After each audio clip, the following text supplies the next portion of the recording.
মুসা আলাইহিস সালাম ফেরাউনের সামনে যেয়ে দাঁড়ালেন। ফেরাউনের জাদুকররা বিশাল বড় বড় বাঘ বানালো, সিংহ বানালো, সাপ বানালো। মুসা আলাইহিস সালাম দেখে ভয় পেয়ে গেলেন। আল্লাহ বললেন, মুসা ভয় নাই, তোমার লাঠিটা খালি ফেলো। লাঠি ফেলার সাথে সাথে মুহূর্তের মধ্যে হাইয়াতান তাসআ, বিশাল এক অজগর সাপ, ফেরাউনের জাদুকরদের বানানো সব ভাগ, ভাল্লুক, সিংহ আর সাপগুলো রেখে বিশাল ফানা ধরে আছে। আর সাপ বলতে শুরু করেছে, আর কি আছে নিয়ে আয়। সুবহানাল্লাহ কইতে পারলেন না?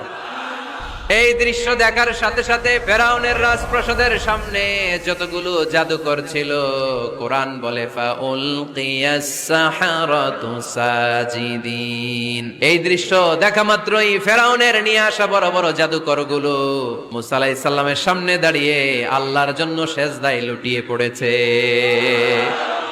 ফাউলকিয়াস সাহারাতু সাজিদিন, সেজদায় লুটিয়ে পড়ে ঘোষণা দিল, আমি ফেরাউনরে মানি না, আমি কোন নাস্তিককে মানি না, আমি মুসার রব, হারুনের রব, বনি ইসরাইলের রব, আল্লাহর জন্য সেজদায় লুটিয়ে পড়লাম। চিল্লায় পড়েন আল্লাহু আকবার।